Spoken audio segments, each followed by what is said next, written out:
ಮಲಗೋಕ್ಕೂ ಮುಂಚೆ ನಿಮ್ಮ ಎನರ್ಜಿ ಹೇಗಿದೆ, ನಿಮ್ಮ ಭಾವನೆಗಳು ಹೇಗಿದೆ ಒಂದ್ಸಲ ಚೆಕ್ ಮಾಡ್ಕೊಳ್ಳಿ. ಯಾಕೆಂದರೆ ಯಾವ ಎನರ್ಜಿಯಿಂದ, ಯಾವ ಭಾವನೆಗಳಿಂದ, ಯಾವ ಆಲೋಚನೆಗಳಿಂದ ನೀವು ಮಲಗ್ತಿರೋ ಅದು ನಿಮ್ಮ ಸಬ್ಕಾನ್ಷಿಯಸ್ ಮೈಂಡ್ ಮೇಲೆ ತುಂಬ ಪ್ರಭಾವ ಬೀರುತ್ತೆ. ಅದರಿಂದನೇ ಮಾರನೇ ದಿನ ಬೆಳಗ್ಗೆ ನೀವು ನಿದ್ದೆ ಎದ್ದಾಗ ಅದರ ಪ್ರಭಾವ ಮಾರನೇ ದಿನ ಕೂಡ ಇರುತ್ತೆ. ಸೊ ಹಾಗಾಗಿ ಮಲಗೋಕ್ಕೂ ಮುಂಚೆ ನೀವೇನು ಮಾಡಬೇಕು, ಕಣ್ಣು ಮುಚ್ಕೊಂಡು ಒಂದ್ಸಲ ಯೂನಿವರ್ಸ್ನ ಅಂದರೆ ಆಕಾಶ, ಅದರಲ್ಲಿರೋ ನಕ್ಷತ್ರಗಳು ಅದನ್ನೆಲ್ಲ ಒಂದ್ಸಲ ಕಣ್ಣು ತುಂಬಿಸ್ಕೊಂಡು ನಿಮ್ಮ ಒಳ ಕಣ್ಣಿಂದ ಯೂನಿವರ್ಸ್ನ ನೋಡ್ತಾ ಇರೋ ಥರ ಫೀಲ್ ಆಗಿ ನಿಮ್ಮ ಮುಖದ ಮೇಲೆ ಒಂದು ಮುಗುಳ್ನಗೆ ಬರಲಿ. ಥ್ಯಾಂಕ್ ಯು ಯೂನಿವರ್ಸ್, ಏನೆಲ್ಲ ಕೊಟ್ಟಿದೆಯೋ ಇಲ್ಲಿವರೆಗೂ ನನಗೆ ಎಲ್ಲದಕ್ಕೂ ತುಂಬ ಹೃದಯದ ಧನ್ಯವಾದಗಳು.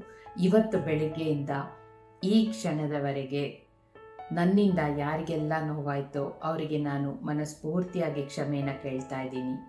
ಯಾರೆಲ್ಲ ನನಗೆ ನೋವು ಕೊಟ್ಟರೋ ಅವರನ್ನೆಲ್ಲ ಕ್ಷಮಿಸ್ಬಿಡ್ತಾ ಇದ್ದೀನಿ. ಎಲ್ಲರೂ ಚೆನ್ನಾಗಿರಬೇಕು, ಎಲ್ಲರನ್ನ ಪ್ರೀತಿಸ್ತೀನಿ. ನನ್ನ ಜೀವನದಲ್ಲಿ ಯಾರೆಲ್ಲ ಬರ್ತಾರೋ ಎಲ್ಲರನ್ನ ಪ್ರೀತಿಸ್ತಾ ಇದ್ದೀನಿ.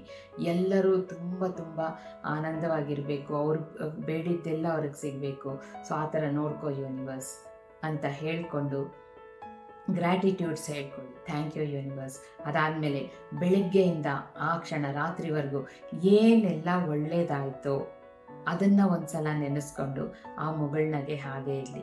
ನೆನೆಸ್ಕೊಂಡು ಖುಷಿಯಿಂದ ಹಾಗೆ ನಿದ್ದೆಗೆ ಜಾರ್ಕೊಳ್ಳಿ.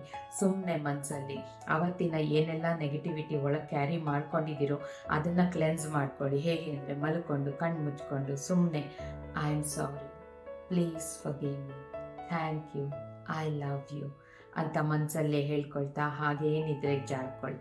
ಮನಸ್ಸಲ್ಲಿ ಯಾವ್ಯಾವ ನೆಗೆಟಿವಿಟಿ ಇದೆಯೋ ಎಲ್ಲ ರಿಲೀಸ್ ಆಗುತ್ತೆ.